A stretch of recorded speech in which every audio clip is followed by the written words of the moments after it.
What's up, world? Welcome to the Positive Truth, uplifting and positive news from a more progressive society. Tim, what are we trying to bring? Here at the Positive Truth, we're trying to bring awareness, empowerment, inspiration, optimism, and understanding to communities everywhere. Do you want to talk about the t-shirts, or do you want me to talk about the t-shirts? I'll talk about it. Okay. So today, here at the Positive Truth, we have t-shirts for sale. One's gray, yeah. one's black, has our logo on it. They're pretty dope. All proceeds will go to our nonprofit organizations that we chose are the Positive Tomorrows, RAIN, which is for sexual assault, and the Suicide Prevention for America. Now, all proceeds will go to that. It's $20 for a shirt. If you don't have the $20, but you have social media, which you probably do because you're watching or listening, go ahead and add 10 friends to any of our social media accounts. Facebook at The Positive Truth, Twitter at TPT_, Instagram is at The Positive Truth as well. Just go ahead and add 10 friends, email us at thepositivetruth@gmail.com, and we'll send you a shirt. All you gotta do is send us a copy of the friends that added you, or like the page, and we'll send you the 10 shirts, or send you the shirt. No questions asked. All we wanna know is your size, that's it. It works out really, really well. We've given away quite a few shirts already just by people adding their friends on our social media platforms. I've gotten text messages, I've gotten emails, I've gotten Facebook messages, people letting me know they've gotten 6 friends that added, 7 friends that added, so it's really up to you. If you want a free t-shirt, I know everybody loves free things, so I know for myself, if somebody was like, hey, get 10 of your friends to like my page on Facebook, and I'll give you a shirt, I'd do it in about 5 minutes, because I love free t-shirts, man. I got a bunch of t-shirts from like 6th grade on. Matter of fact, it's got our names on it and stuff. All city champions and all that good stuff. But I never actually ran. I was there for support. One team. I like, that saying, you're only as good as your weakest player. I was always the weakest player, so I was like, yeah, that means I'm good. The teams I was on was always really good. I feel like I was the person that quote was made for. Yeah, I felt like that on my basketball team too, so I hear you. And you started. I don't want to hear it. I started. Come on, man. You did start. I didn't get to play. I got in one varsity game. You're over here starting like it's how I felt, Tim. Like, come on, man. Not the same. Not the same. You got 2 state champions, man. 2 state championships under you while you were in high school. I didn't play in any of those games, man. You practiced with them, man. The quote, JP, the quote. Just say it. All right, so what are we talking about today, JP? We're talking about the homelessness feeling of being the worst person on a basketball team. Homelessness feeling. No, but for real, we're talking about homelessness. If you're new to the Positive Truth, we talk about what the topic is, why it's an issue, facts about it, and how you can change it for the better. We do that every single Friday. Monday and Wednesday is positive news. Today is homelessness. Why this topic is an issue is because in a nation like the United States with massive wealth, we somehow still have how many people living there homeless? 564,708 people. How is that possible, Tim? Think about all the advancements we have. Think of just like small things you don't care about. Not like air conditioning, heating, internet, which is all cool. Think about your phone. Like your phone updates wirelessly sometimes without you knowing. That is very true. That's crazy. Think about that. Think about telling yourself that 10 years ago. Like, hey, you're going to have a device that can update wirelessly without any cords. That's like... I got a better one. Back when I was a kid, I always used to want to watch that you can speak into, like the Power Rangers did, like Zordon. And then now all of a sudden Apple Watch has like, hey, you can make a phone call, you can text, all kind of stuff. I mean, it was mind-blowing for me. And then they had a Power Ranger like theme song for it in one of the commercials that just blew my mind. But that's what I just thought we were talking about. For real? Yeah, it was dope, man. I saw it and I was just like, it was like basically like back then and all the movies that came out showing like small scenes to it or whatever. And going into so many years later, it's real. Like nobody thought this would be real, and all of a sudden, Apple Watch. So yeah, I hear you, man. Like, I mean, just think about like painting on walls, just like insulation. Like that's just a crazy invention on its own. Literacy, the ability to have books everywhere. And yet we still have over 500,000 people in the U.S. that are homeless. I mean, give me some facts about it. Right now, we have 83,170 individuals, or 15% of the homeless population, are considered chronically homeless. What does that mean? Basically, it means that you're consistently homeless. You find a place to live, and then you're homeless again pretty quick after that, or you're a second generation of being homeless. It's a continuous circle that you can't seem to get out of when you're chronically homeless. Now, that being said, there are some organizations and things like that that are trying to help people like that we'll talk about a little bit later. So don't think it's all negative right now. But there is a lot of negative that comes with this homelessness in America. 47,725, or about 8% of the homeless population, are veterans, which is crazy to think. That's so sad. It is. You serve our country, and I mean, this is America. We've pretty much constantly been at war since our founding. Indeed. And I mean, haven't used that word in a while. Ooh, nice, Tim, nice. But like, you see what I mean? Like, the War of 1812, the French and Indian War, Revolutionary War, the Civil War, World War I, World War II, Korean War, Vietnam, the Cold War. War of Planet of the Apes. Alright, my bad. Bad one, it was a bad one. JoJo's laughing, so it's all good. The Persian Gulf War, the Iraq War, the Afghanistan War. Like, we're constantly at war. So if you're a veteran, you've probably seen something, or at least like been asked to serve, or thought like it could happen. And yet, there's 50,000 people that are homeless that are veterans. That should never happen, ever. They put their lives on the line for us to have the freedoms that we have today. They served our country. Exactly. And for the fact is that they don't have a place to live. That's a lot of veterans alone. We're not even talking about the whole homeless. 45% of homeless veterans are Black or Hispanic. That is true. How many? What is the population of Blacks in America? Like 12%? 12.5? You know more. Yeah. I'm just saying it's a little bit off. Continue, Tim, with the statistics. We'll go 550,000 unaccompanied single youth and young adults under the age of 24 experience homelessness episodes of longer than 1 week. That's a lot of young adults. 110,000 LGBTQ youth in the U.S. are homeless. 50% of the homeless population is over the age of 50. And here's a big one right here. 830,120 year-round beds are available in a range of housing projects in the U.S. And about half of those beds are dedicated to the homeless. So if you go back just half of that number, that's almost every homeless person in the United States. That means we have the beds available. Why aren't people going in them is the question. I mean, they're already being dedicated people. Oh, they're already being dedicated. Okay. I was like, man, if they're open, then something's got to give. But regardless, there's still quite a few beds out there, and there's a lot of homeless people out there that are living in their cars, abandoned cars that they found, abandoned houses, alleys, underneath bridges. I mean, if you go to the south side right now, on I-240, between Penn and Western and those bridges, you got blankets, I mean, any city in America, you just walk past them. To expand on some of your facts, of the 564,000 people, whatever, that are homeless, a quarter of them are children. Sorry, Tim. No, I mean, we got to talk about the facts. They are kind of depressing. It is, man. There's a lot of children that are homeless. I deal with some occasionally that come into U.S. Grant, and it's tough. It's tough to see these kids dealing with a situation like that. We talked about the 50,000 veterans that are homeless. There are 1.4 million veterans that are at risk for homelessness due to poverty and overcrowding government housing and lack of support networks. The ones that are at the greatest risk right now are late Vietnam and post-Vietnam era. And yeah, most have PTSD, traumatic brain injuries, depression, anxiety, and addiction. So yeah, that's over 1 million people at risk that have served our country. That's just our veterans. That's not even like the X amount of people that aren't veterans. You were talking about the LBGT youth. They make up 110,000, which is crazy and sad. They met LGBT, which are basically 5% of society, make up 20% of runaway kids across the country. So that's a little skewed. Additionally to that, they're more likely to have heterosexual homeless youth have sexually assault them while they're homeless, just because they identify as LGBT. I didn't know that. That's terrible. So yeah.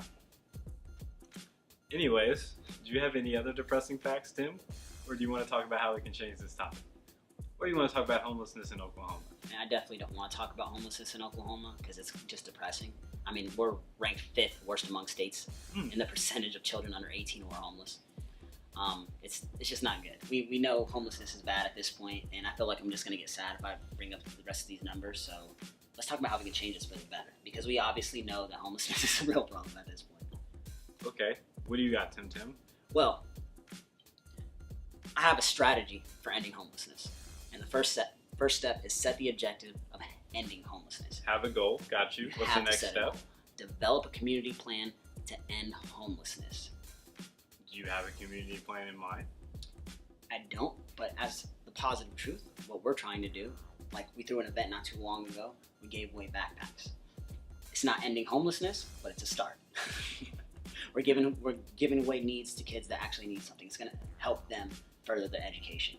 It's going to help them get educated so they don't become chronically homeless. Okay, number 3, build public and political support. You have to talk to your politicians. Talk to your district representative. Our district representative is always going out to random events. Matter of fact, he was just at one of our events that we threw not too long ago, about a month ago, and easily have a conversation with him, and he can bring it up whenever he has these meetings, and we're good to go there. You have to have a plan. You have to talk to your politicians.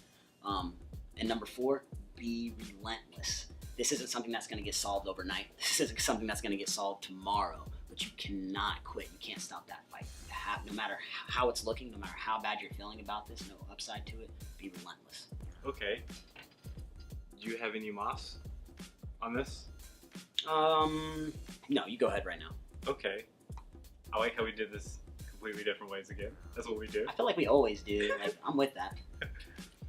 So basically, I put down like reasons people go homeless and how we can change that. So number 1 is housing affordability.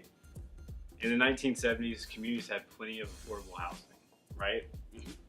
I mean, if you family or had an individual crisis and you lost housing, you could quickly find another place to live. But by the mid-1980s, a shrinking supply of low-cost housing resulted, and combined with the fact that rent has went up, wages have stayed the same, basically since 1980s, it's really expensive to live in America. Today, 11 million people of extremely low-income households pay at least half their income towards housing. Basically meaning if they miss a paycheck, they can't pay rent. If your housing is 50% or more of what you're paying in your bills every single month, like what are you going to do if you miss one? Big bro, gonna stay on your couch. That's what happens when inflation happens and the wages stay the same. Obviously, if you're low income, you got a higher risk for it due to a number of factors: limited education, challenging work market, gaps in work history, criminal records really big. Like, how can you get a job to afford housing if you got a criminal record and no one will hire you except to wash dishes? It's supposed to be rehabilitation, not just crushed for life. Anyway, it's supposed to be. I mean, if you have a disability and everything, how do you get a job and pay for anything? You're absolutely right. So, but we do have solutions. What do we do on Monday and Wednesdays, Tim? Positive news. You remember one of my positive news stories from like 2 months ago about what happened in Arlington? Talk about it and probably do once you start talking about it. So you remember how you said set a goal, set an objective? They said end homelessness in 10 years. That's what they said in 2008. It's 2017 now. They've dropped their homeless population by 62%. You want to know how they did it? How'd they do it, JP? Well, we already talked about it, so I'm guessing you don't remember. Yeah, I don't remember at all right now. I'm just like, well. So basically what they did was they just put people in houses. So they would take homeless people and they would put them in houses. Instead of like getting them a job and then putting them in houses. I remember now.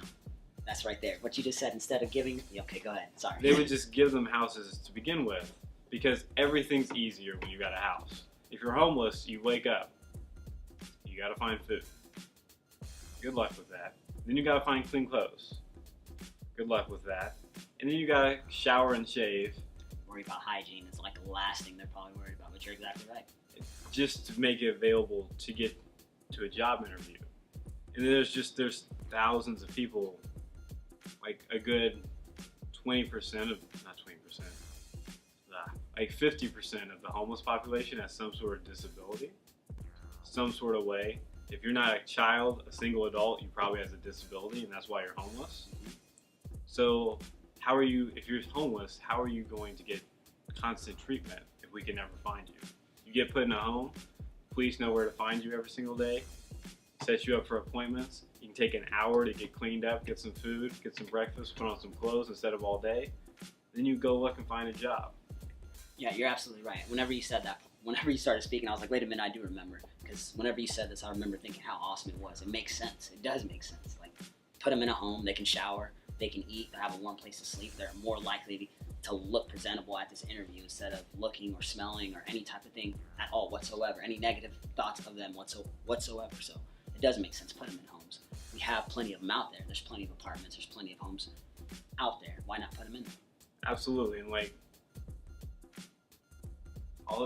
there's this thing for like cost.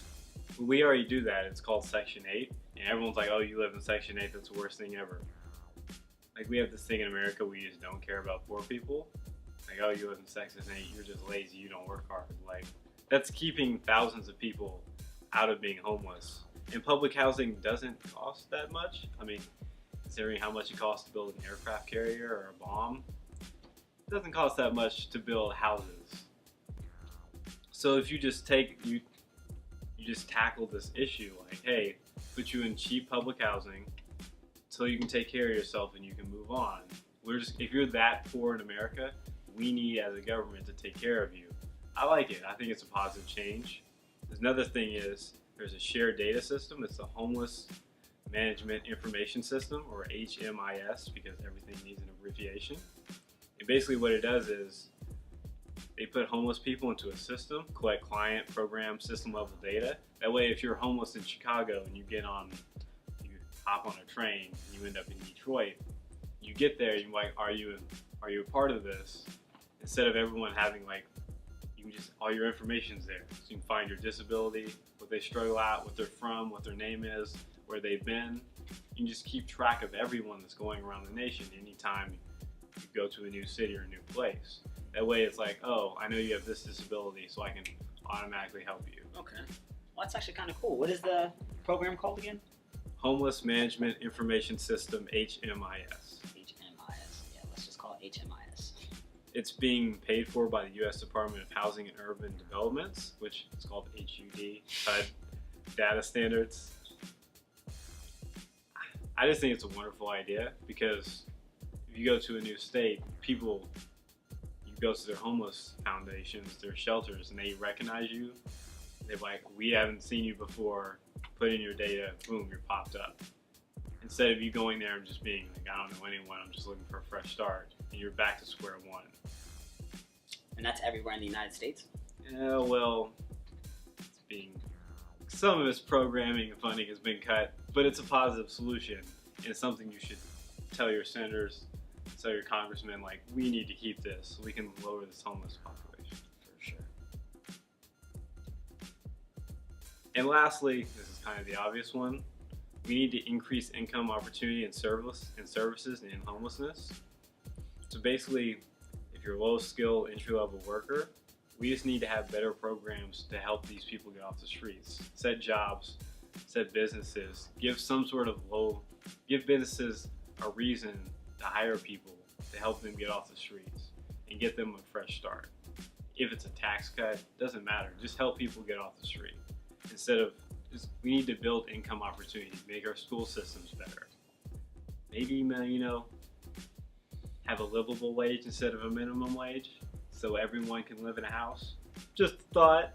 Livable wage. Who would have thought? Just like if you're over 18, you have to have a livable wage because you are an adult. Have schools that have more options to having skills, preparing you either for college or for life. You know what I mean? I hear you 100%. We have programs we know work. I actually have a link. I'm going to send it to our producer. He's going to link it in the bottom. And it's a government study talking about everything I've talked about and how the government study has like, oh yeah, this works. Comes out in 2011. We know what works. We just don't have the funding right now from the government to support it because it's not a priority. The homeless don't vote they don't vote. You know what I mean? Right. So we need to protect them. And one word that I liked that you kept saying is we. We need to do this. We got to do this. We have to do this. We should do this. because it's going to take everybody. Again, for every topic we talk about, it's unity. It's all of us. Hashtag unity. Once again, that's 2 weeks in a row. All right. We can't be free unless we're all free. There's no me and no you. There's just us. And JP, I'm over here looking up quotes and you're just spitting them out and stuff. That was a rap lyric. That was not my quote. I did not think of that. I am not claiming credit for it. But I really do. I will put the positive news story we did, and I'll put this government study in the description. That way you can look it up. Like we know what works. It's just like I guess I'm not lying. It's a 13-page study I read. But all of this stuff works. We just need better funding for it. Yeah. Yeah.